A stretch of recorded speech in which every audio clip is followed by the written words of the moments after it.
کێ هۆکاری ڕووخانی میرنشینی سۆران بوو؟ تۆ هەرچەند پڕ و باش بێت گەر نەکەوێتە سەرخۆڵ ناڕوێت.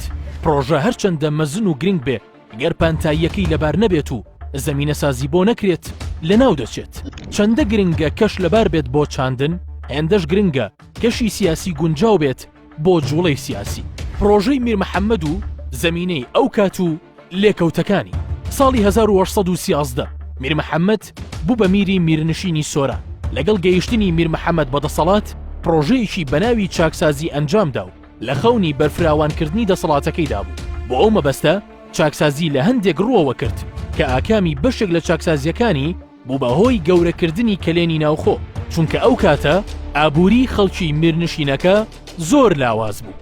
بەشێک لە پرۆژە چاکسازیەکەی میر ڕێکخستنی سەربازی، دروستکردنی قەڵاو، ناوەندی بەڕێوەبردننی نوێ، کردنەوەی 3 سنوور بە دەوری ڕەواندزی پایتەخت، چەند بورجێکی بۆ پارێزگاریکردن دروست کرد.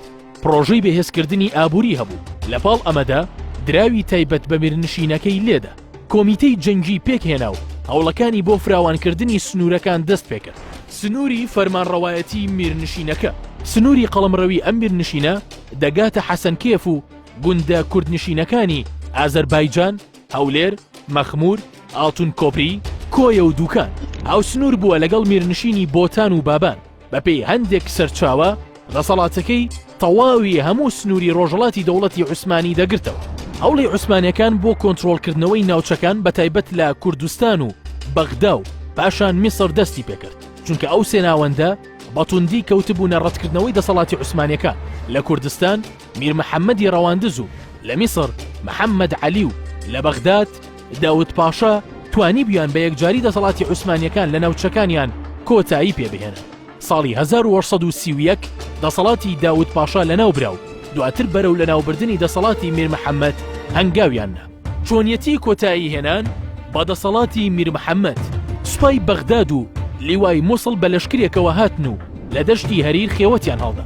لەشکری ڕەشید پاشا بە ڕۆژئاوای ڕەواندز داهات لە ناوچەی هاودیان کە 17 کیلۆمەتر لە ڕۆژئاوای ڕەواندزەوە دوورە خێوەتی هەڵدا. لێرەوە میر کەوتە ناو ئابلوقەی توندەوە. لە ڕۆژئاوا لەشکری ڕەشید پاشا، لە هەریر و لای خوار و لەشکری عەلی ڕەزا هاوشانی لەشکری بەیرەقدار والی مووسڵ. لە ڕۆژهەڵاتەوە سوپای ئێران. لە هەموو لایەکەوە سنووری سۆران گیرە. میر محەممەد دوای شەڕ و ڕوبەڕووبوونەوە ناوچە دوای ناوچەی لەدەست دەدا، بۆیە بە دوای ڕێگەچارەیەکی سیاسیەوە بوو، چونکە کەوتنی میرنشینەکە ببوو بە شتێکی حتمی. میر محەممەد پێشتر نامەیەکی ڕەشید پاشای پێگەیشت بوو تا خۆی بدات بەدەستەوە و شەڕ نەکات. میر محەممەد پەیوەندی کرد بە مەلای خەتێ تا ڕاوێژی پێ بکات لەم بابەتەدا تا ڕێکارێک بدۆزنەوە بۆ شەڕ نەکردن. لە ئەنجامدا میر محەممەد خۆی ڕادەست دەکات و دەچێتە ئیستانبول، بەڵام دواتر بە فەرمانی سوڵتان مەحموودی دووەم لەناو برا. پاشان ئەو بەشەی لە میرنشینەکەی مابووەوە و دابووی بە براکەی ئەویش لەناو برا. فتوای مەلای خەتێ پەیوەندیدار بە ڕووخانی میرنشینەکە بە ئەندازەی سەرچاوەکان و بە ژمارەی جێڕانەوەکان لەسەر مەلای خەتێ و فتواکەی بۆ چوونی جیاواز هەیە. بەشێکیان وەک کەسێکی پاک دەیدەنە قەڵم، هەموو قسەیەک لە دژی لە چوارچەوەی ئایدۆلۆجیدا دەبینن.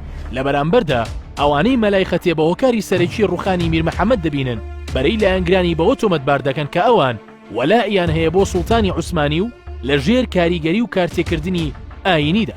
لەم راپۆرتەدا بەشێک لە وردەکاریەکانی فتواکە و هەلو مەرجەکەی دەخەینە ڕوو. بەرەی دژ ئەم بەرەیە پاڵپشتی لەو جێڕانەوەیە دەکەن کە لە کتێب و لێکۆڵینەوەی حوسێن حوزنی موکریانیدا هاتووە کە مەلای خەتێ لە ژێر کاریگەری دەوڵەتی عوسمانی فتوای داوە کە دەقی فتواکەی دەڵێت هەر کەس شەڕ لە دژی عوسمانیەکان بکات بێباوەڕە و تەلاقی دەکەوێت. بە بۆچوونی ئەوان ئەو فتوایە هۆکار بووە تا میرنشینەکەی میر محەممەد بکەوێت. ئەم بۆچوونە دواتر دەگشتێندرێت و زۆربەی مێژوو نووسان لە دوای کتێبەکەی حوزنی موکریانی مەلای خەتێ بەو فتوایە تۆمەتبار دەکەن. لە ناویاندا هەژار و دکتۆر کەمال مەزهەر.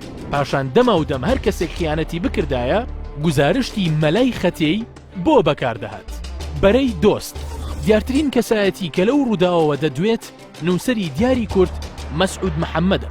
لە پەرتووکی ژیان و جیهانبینی هەموو ئەو گێڕانەوەیە دەگەڕێنێتەوە بۆ کێشەی مەزهەب کە لە نێوان مەلای خەتێ و بنەماڵەی موکریانی و بنەماڵەی نەهریدا هەبووە و دەڵێت لەگەڵ هەموو ڕێز و تەقدیسم بۆ مەولانا خالید کە باوکیشم هەر قەدرزانی بوو تا ڕادەیەک جوداوازی مەزهەب و تەریقەت ناکۆچی ناوەتە وەک هەرای نێوان شێخی نۆدێ و مەولانە کە ئەگەر مەولانە لە لای خۆیەوە دەردۆنگەکەی بەتاڵ نەکردبایەوە ئاکامی ناخۆشی لێ پەیدا دەبوو دیسانەوە هەمان خلافی باوەڕی دینی لە بیستەکان کارێکی خراپی کرد کە سەید تەهای نەهری نەوەی شێخی نەهری شێخ عوبەیدوڵڵا بوو بە قایمقام لە ڕەواندز سەبەب بە مەیلی نەقشبەندی خۆی بنەماڵەی خەتێ و خەیرانیانی دەدزان چونکە دژی تەسەووف بوون ئیتر کە سەید حوسێنی حوزنی موکریانی لە کتێبەکەی خۆیدا ئیشارەتیدا کە کاتی خۆی لەسەر فتوای مەلای خەتێ پاشایەتی میری کۆرەتێک چوو بەڕاستی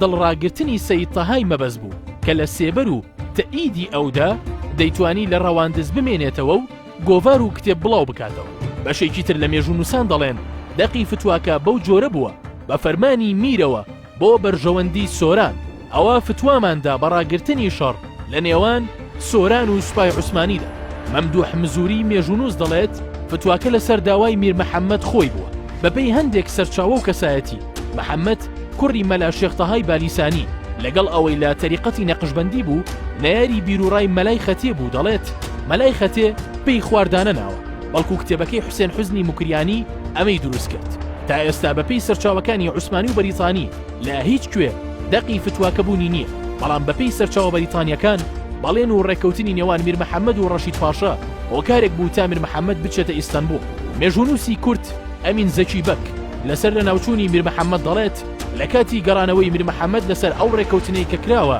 تا بگەڕێتەوە بۆ ناوچەکە و بە ناوی سوڵتانەوە بەرپرسیارەتی وەرگێت بەڵام لەو کاتەدا ڕەشید پاشا وەفات دەکات و عەلی ڕەزا کە نەیاری میر مەحەممەد بوو مەترسی گەڕانەوەی میر دەگەێنێت بە سوڵتان مەحموودی دووەمی عوسمانی و هەر لەوێ فەرمانی لە ناوبردننی بۆ دەردەکات و لەناو دەبێت بەشێک لە شارەزانی مێژوو دەڵێن لەگەڵ ئەوەی بەشێکی زۆری پیاوانی ئاینی لە هەموو سەردەمێکدا و بە تایبەت سەردەمی عوسمانی کەوتونەتە ژێر کاریگەری خلافەت و بە پێچەوانەی دۆزی کورد کاریان کردووە بەڵام هیچ کاتێک ئەمارەتێکی وەک میرنشینی سۆران بە فتوایەک ناڕوخێت بەڵکو پەیوەستە بە هەندێک سیاسەتی میر مەحەممەد کە لە ناوخۆدا پەیڕەوی دەکرد ئەمە بوو بەهۆی هەڵگەڕانەوەی هەندێک خێڵی کورد و پاشان سیاسەتی میر مەحەممەد بەرامبەر ئێزیدیەکان خراپ بوو بەهۆی جیاوازی بیر و باوەڕێ لە پاڵیدا سیاسەتی دەرەکی کە ئەو کات عوسمانیەکان و بەریتانیەکان لەلایەک و ئێرانیەکان لەلایەکی تر کۆک بوون لەسەر کۆتاییەنان بەدەسەڵاتی میر مەحەممەد هەرچەندە ئێران لەبەرەی عوسمانی و بەریتانیادا نەبوو